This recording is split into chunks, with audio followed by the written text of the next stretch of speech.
Ketika Melisa pulang ke surga, saya terpuruk.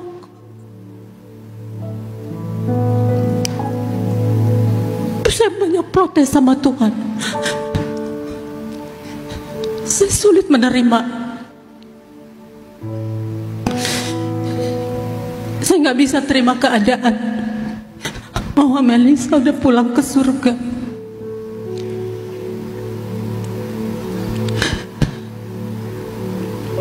Beberapa hari sebelum Melisa pulang, dia bilang, "Mama, kita harus ke ruang Maha Kudus ya." Saya bilang, "Aduh, syaratnya itu Kak, Mama nggak sanggup. Syarat ke ruang Maha Kudus itu Mama nggak sanggup. Bagi Mama yang penting di surga, yang penting nggak dilempar." Saya bilang ke Melisa, dia marah. "Mama nggak boleh begitu, emangnya nggak boleh begitu?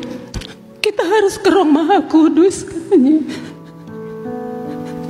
"Sia-sia kita pelayanan dari pagi sampai malam.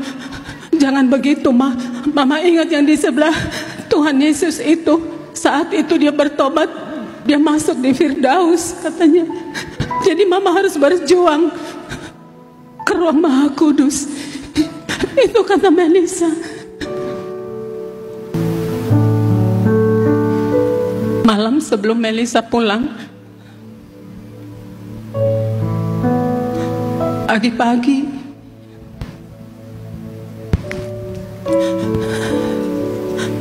dia bilang, "Mama, kakakmu pulang."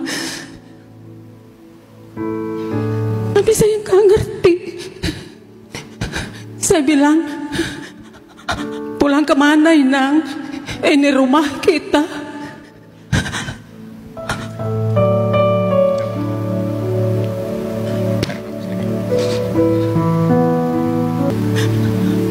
Ternyata dia pamit. Dia pamit pulang ke surga. Saya nggak ngerti. Saya nggak ngerti saat itu. Saya merasa mama yang gagal, mama yang nggak ngerti anak, mama yang nggak peka terhadap anak. Ternyata dia pamit pulang ke surga. Melisa suka Mazmur 42.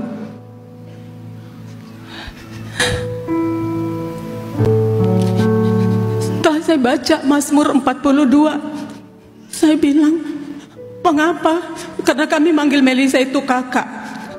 "Kenapa kakak mau ayat ini? Begitu banyak ayat yang bagus-bagus," saya bilang. Tapi Melita bilang, "Iya Ma, kakak suka ayat itu. Kakak benar-benar persiapkan diri mau pulang ke surga," kata Melita.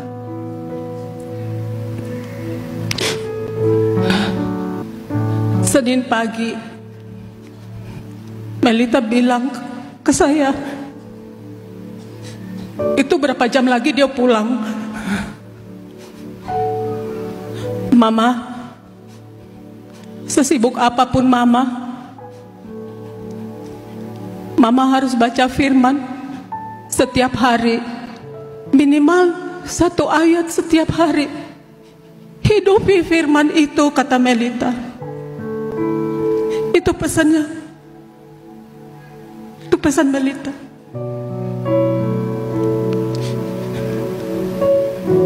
Mungkin 2-3 jam ya, dia udah pulang ke surga.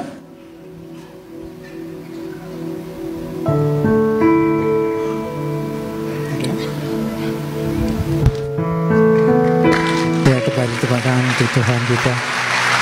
Terima kasih, mohon maaf kalau istri saya terbata-bata. Bapak Ibu, Melita itu memang Tuhan sudah punya rencana untuk mereka. Saya cerita pendek sebentar ya Pak ya. Melisa itu sebelum berpulang, dia 2 hari sebelum berpulang dia minta gendong ke saya. Selalu itu, karena memang saya dekat ke anak-anak. Melisa itu bilang, gendong pak, gendong pak. 2 hari dia berpulang. Kemarin Melita juga begitu. Sebelum kami ke rumah sakit, sebetulnya dia sehat. Terus bilang, Dek, adek siap jalan kan? Siap pak. Ya sudah, ayo jalan yang. Enggak, papa gendong saya. Terus saya bilang, aduh, saya ingat. Jadi memang Tuhan itu luar biasa. Selalu kasih tanda, biar saya jangan terlalu jatuh. Itu makanya Tuhan bilang kan, kita bisa jatuh tetapi tidak akan sampai tergeletak. Jadi itu yang pegang. Tetapi uniknya dan hebatnya Tuhan kita yang memberikan penghiburan kepada kami walaupun kami jatuh. Waktu di rumah duka di Carolus, banyak di medsos dan saya sendiri menyaksikan. Saya tidak tahu itu atau dari mana. Tapi ada 2 merpati putih terbang selama Melita disemayamkan di Carolus. Dan itu menurut saya adalah Tuhan hadir di sana untuk memberikan kami kekuatan.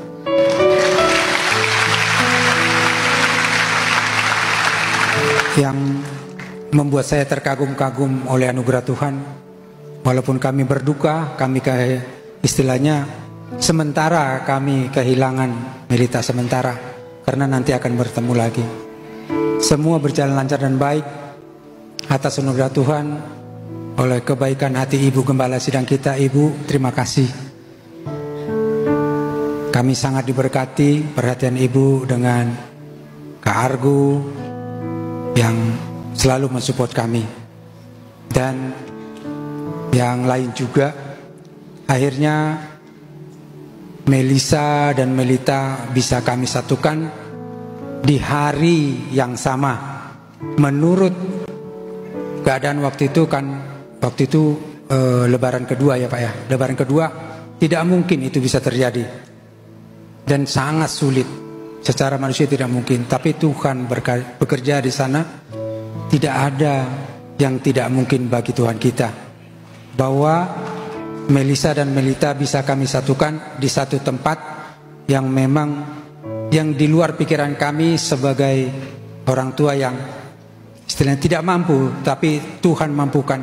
Tuhan tidak pernah mempermalukan kita anak-anaknya. Kami mengucap syukur Tuhan Yesus sungguh ada dalam kehidupan kami.